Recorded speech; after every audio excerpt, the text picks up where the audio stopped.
Louise Bedford here, the money chick and the host of the Talking Trading podcast. I'm about to interview Michael Katz. He once lost $91,000 in 3 days and he recovered and went on to greatness. Now, I'm hoping that you learn from other people's experience, because who wants to go through that horrible, horrible time? If you listen to what Michael has to say and you implement the lessons that he is about to teach you, there is no reason for you to ever go through such a catastrophic loss. You're going to love Michael and you're going to love this interview. So be prepared to implement straight away from the wisdom that this man has to offer. Michael, welcome to the show. It's great to see you. Thanks so much. Great to be here. Now, let's go back to the beginning. How did a first-person shooter gamer suddenly become a trader and get interested in stock charts? What hooked you in? I mean, that was my ex-girlfriend at the time. You know, she bought me the Robert Kiyosaki book, Rich Dad, Poor Dad, right? So that opened my eyes to many possibilities like the stock market. And it was natural because I already played with the keyboard and you know, been a gamer for many years. So it made sense to me just to do this shifting to the charts, right? Continue to play with the keyboard. That's the idea. It is a game, you know. I often think of it as a trading game, because really what we're looking at doing is having an edge and maintaining that over time, which is very similar to gaming. So I love that you've got that background. Now, once upon a time, you lost $91,000 over a 3-day period. I think I would still be under my doona, but you have emerged victorious. You've used it as rocket fuel to be able to get your trading career really launched into the stratosphere. Tell us about that loss, because I do think the people that are listening, they really need to listen to these stories so that they can use other people's experience. Tell us more about what happened. Yeah, for sure. So a couple of years ago, I traded symbol SPC. And you know what, us as traders, obviously we deal with those emotions every single day, right? The losing, the winning, all of those tricking psychology aspect of trading. And I started to trade just a normal day, a Monday. Entered, took a long on SPCE, that's Virgin Galactic, owned by billionaire Richard Branson from the UK. And, you know, I made like $2,000 profit, but it wasn't enough for me to actually cover the position. And all of a sudden, once that was on pre-market time, once the market opened, actually the stock started to drop majorly. And I started to add to the position. This is something that I usually do. I know a lot of the guys talking about it maybe on YouTube and such, not to add to a losing position, right? But as long as you add within your risk parameters, that's totally fine, right? If I'm risking $100 in general, like on a trade, and now I only lost $20, I can add to the position because I'm still within the boundaries, right, of that $100 that I'm willing to lose.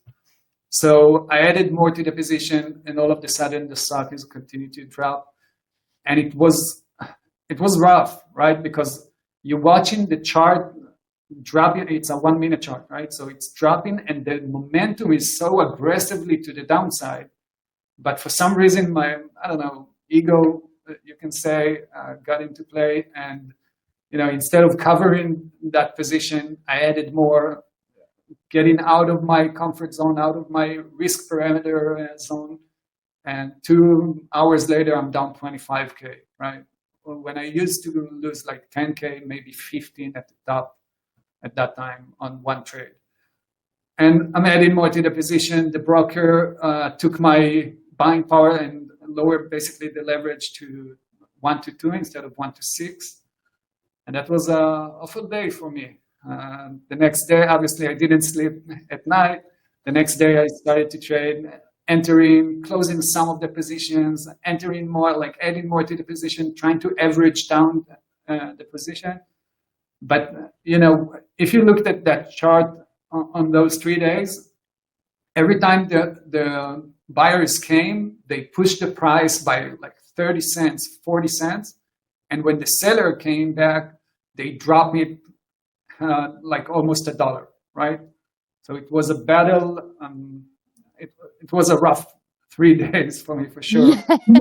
Oh my goodness me. Oh, and especially because at some point you must have realized that you were breaking your own rule where you knew that you shouldn't be doing this, but then what was going through your mind? Because even after the first 2 hours, when I was already down 25K, it was more than my limits, right? And I said to myself, I can pull myself out of that. I had trades before that I was down 10K and came back to break even and even a nice profit. But so in that case, I had in my mind, you know what, you can do that. Don't worry about it. Continue to trade the way you do, and you will win this. But the sellers were so aggressive, and I was so, just convinced, I guess, that I'm going to do that and pull myself out of that. So that got me stay in that trade until Wednesday, when I covered with the 91K loss. Yeah. Yeah. Wow. So there's a few lessons that I'd like to tweak out of this. Firstly, as you've mentioned, the role of ego. We have to be very careful we don't get ahead of ourselves as traders where we believe we know more than the market knows. Secondly, managing our risk, making sure that we stay within our risk parameters that we thought about in the cold light of day so that we're not getting carried away when the market is open and we're making those decisions on the fly. And I guess number 3 would be, what do you think? Maybe for after it is done, just go over, try to reassess, understand what you did wrong, how you can pull yourself out of that, and of course not repeat the same mistake. Yeah, that's it. So how did you recover emotionally from that? Yeah, so emotionally, obviously, it was, the first 3 days when I traded was draining, right? Because you're trading and you're trying to do something about it, but you can't. It was a killer. And at the end, when I clicked the mouse key, like ending with the 91K loss, it felt like a strong, good feeling of relief, right? Because finally I'm done with this situation that it was a chaos those 3 days, really. Yeah. I'm not wishing for everyone to experience that. So it was a relief. I actually felt not good, but just more relaxed. Right now, Yeah, I the can breathe. pain is over. Exactly, the pain is that's the main. And Yeah. it took me like 2 weeks to just take myself out of the screens, go to the beach, meditate, and everything I need to do on the mental side, just to get myself back on the horse. And of course, during that time, just like I said, reassess, understand on the technical level what I did wrong, and how I can manage that better. So I created lots of Excel sheets and play with the risk management again and all of those things, taking into consideration the fact that if the broker will lower my leverage again, instead of 6 to 2, how many shares do I need to buy, where to add, a bunch of stuff around it. And luckily I made it after 6 months. I made it and got back. Isn't that great? That is so good. Look, I don't want to compete with you, but let me tell you about my biggest loss, okay? In terms of my ego, this is my biggest loss. I did this option trade and it went wrong. And I just don't want to put the amount of money in there quite yet because it is a bit embarrassing, and you'll understand why when I tell you the amount. But I literally hid under my doona for 3 days. I was shaking. I vomited. I actually vomited. It's just such a physiological reaction when you get a blind sight. But do you know, I've been thinking about this in preparation for this interview, Michael, and I'd love your thoughts on this. There is a psychological phenomenon called the law of sustainability. And what this is that we do everything that we can as a human to maintain our identity and to make sure that our actions are in alignment with our identity.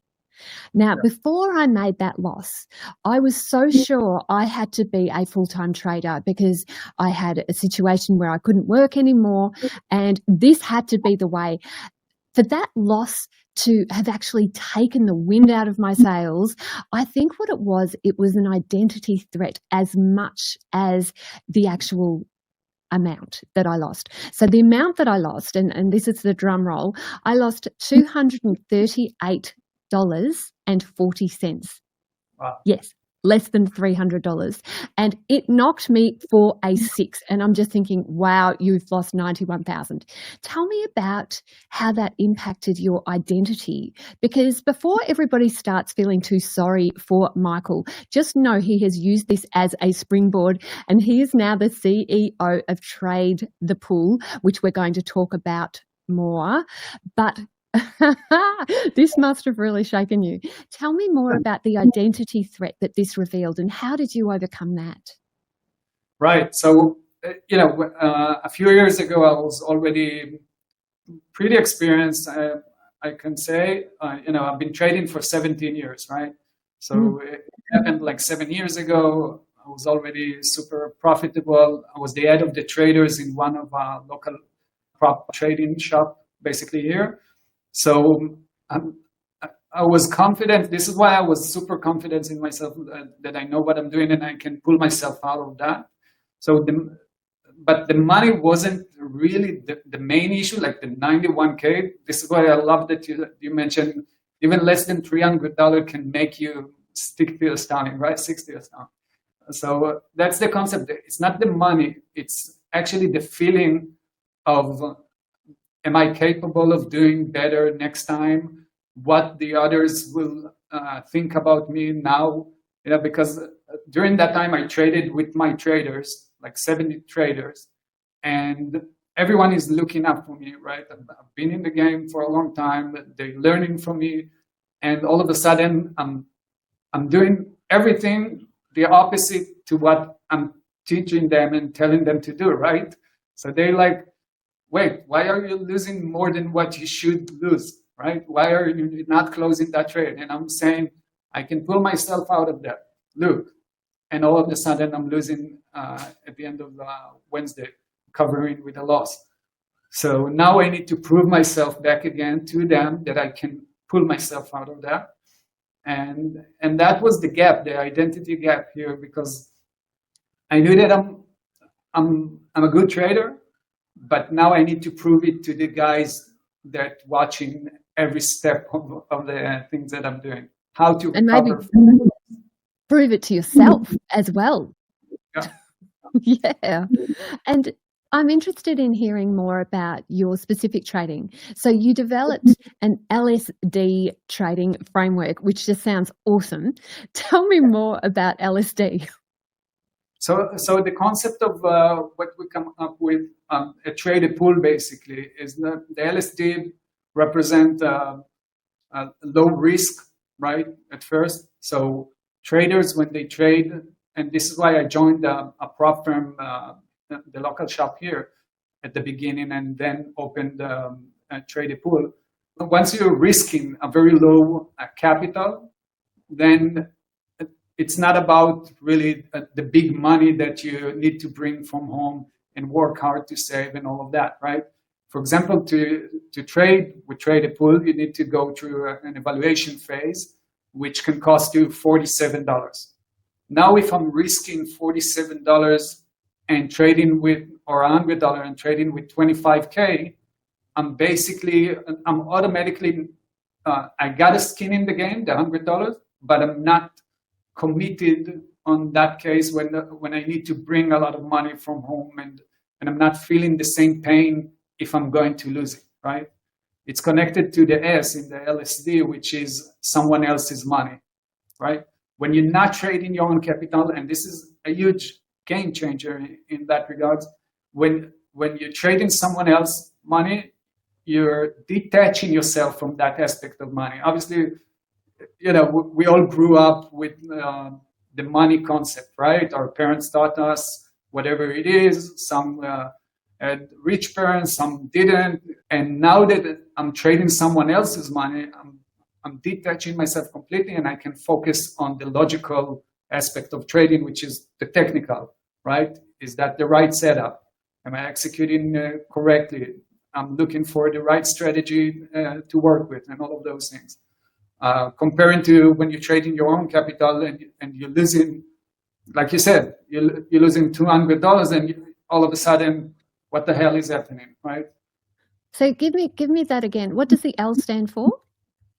The L is low risk, low risk. Lower risk. And then S is someone else's money. You know, so many of my traders, when they're trading their own money, because they're so swept up with that identity issue, with the thing that they've told their spouse, yes, we can go to Fiji, I will fund it. It is very personal. There's even a study that suggests that you can downregulate your own emotions if you take a step back and if you detach slightly. And an easy way to do that is to actually call yourself your own name. So, for example, if it's me, Louise, you need to step away from the screen now. If I say that to myself, apparently I listen. And then the D, detachment, that final LSD part. I love that. Yeah, definitely. And that's the concept. Once you understand those parameters that affect your trading, the limited risk, the someone else money, the detaching, as you mentioned, the risk parameters, all of those things. Once you understand these, this is what you need in order to become profitable, and you follow those steps, you see the results immediately. I mean, you can see guys that been with us for 2 years, didn't make a single dime on their personal account, but with us, they're making a few hundreds, few thousands every month. Just because now, I just want to clarify as well, because some of our traders may not know about prop trading. Could you perhaps give us a bit of a summary about how prop trading works? Right. So it's pretty straightforward, like in a few steps. One, you go through an assessment, the evaluation, right? You pay a one-time fee, let's say $47. You get a simulator account, like a demo account. You trade, and you need to reach a certain goal without breaking the risk parameters. Once you did that, you go to the funded phase, which is live market conditions, and you trade. Any dollar that you make, we will split the profit 70-30. That's the concept. That's the idea. Now, in most cases, in the US at least, I know those companies, they have a lot of prop shops, a lot of prop trading companies, local ones, meaning you need to go there and trade from there. You pay for your seat, and also you need to prove that you're a profitable trader. You need to have like a 3 to 5 years of track record. But what we did is actually saying, that was belong to the big guys, right? The big league.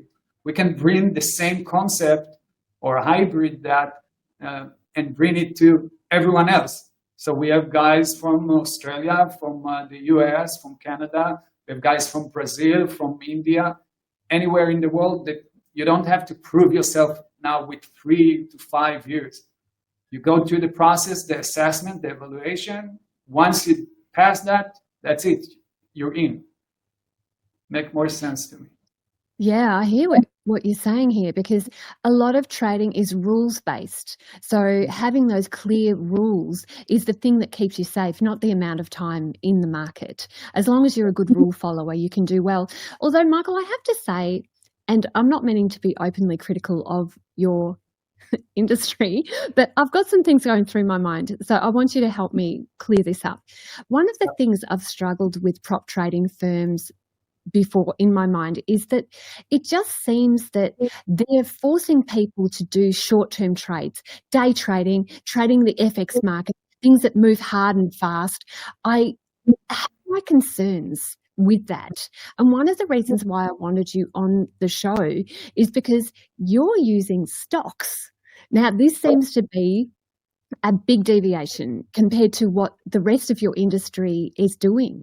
How are you doing this so that your traders can trade stocks and they're not forced into a short-term mindset? Yeah, that's a great one. I mean, first of all, yeah, the company Traded Pool focuses on equities and ETFs basically. So you're literally trading the underlying. The idea is I come from a background of stock trader and future trader. So once we found this gap in the industry, because as you mentioned, most of them are Forex to futures traders, and we decided to launch Traded Pool and really reach all the stock traders. Um, but as you mentioned, we're not just focusing on day trading. We have evaluation or assessment for swing traders as well, right? Obviously, there are guys that they have the 9 to 5 job and they cannot perform on a regular basis, like a full-time trading. So it makes sense to give the chance to everyone else. We actually also we have the swing trading, which you can hold your position overnight. And even if you're an investor and you want to work with us, you can do that because we don't have any time limit on how long you hold your position, right? So once you pass the evaluation, pass the test, you're good to go. You can hold your position on Apple, on Tesla, Nvidia, Nike, you name it. We have 12,000 symbols. So you can hold your position as long as you want. See, this to me is a complete deviation. This is brand new from what I've been exposed to with prop trading. So I'm glad because it is a gap in the market. One of the things that I've been very concerned about is just like a 2-year-old watching the TV, people seem to get closer and closer and closer to the price action until they miss that big picture. The majority of my money has come from stocks and ETFs over the medium term. And that has been something that is very important to me to teach my traders. So I'm really glad that we're aligned with this. I find it fascinating that people are thinking that they can trade 2-minute tick charts and still maintain a life outside of that. So yeah, it is interesting. So think of the similarities between the way Michael is teaching his traders and what I've been saying on the show, because there's definitely a written trading plan involved. There's management of risk. There's automation where possible so that you can have a life outside of the trading screen. And there's the ability to be able to downregulate emotions appropriately so that you can take a breath, see the markets clearly, and implement that plan to the best of your ability. So those, I feel like the big Venn diagram overlaps between what you and I teach, Michael. What advice would you have for traders listening to this show? The first thing I would say is, just understand where you're getting yourself into, meaning on a business level, right? So if you know in advance that you're going into that business of trading, try to assess everything you need in order to really take it seriously and actually understand the money involved around it. When I started to trade, fortunately, I have a great partner and a wife that supported me all along the way. But I had many traders that came to me and said, you know what, my wife is not liking it. She's killing me at home after every losing trade, right?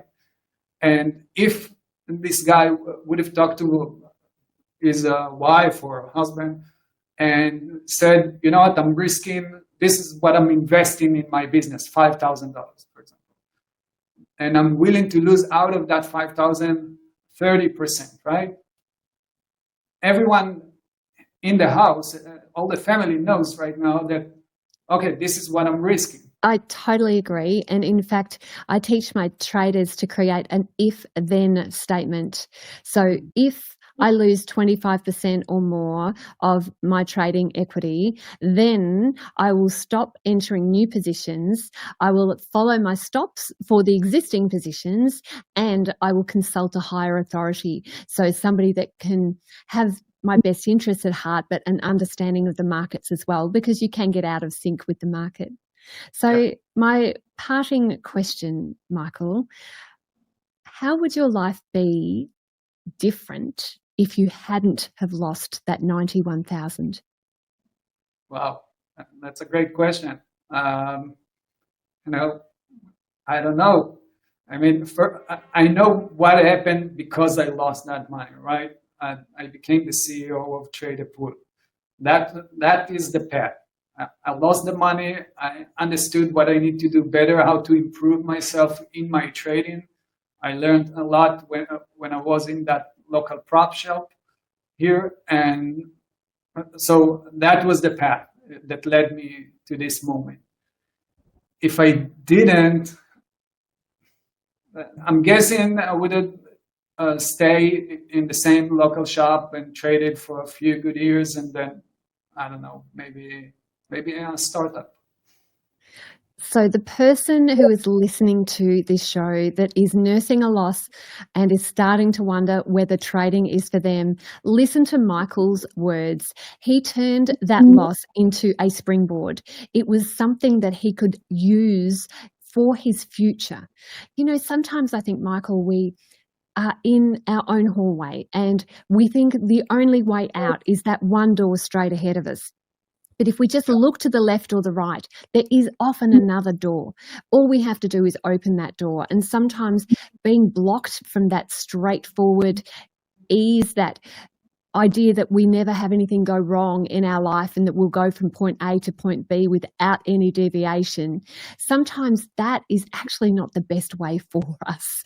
It's much better to have that disruption to our life, and you are living proof of that, my friend. Michael, how can people stay in touch with you, and what do you think my trader's next step should be? So of course you can go to tradepool.com and check us out, and of course all social media, live YouTube channel. Maybe the next advice that I would give to the guys, because it was really interesting what you just mentioned about the disruption.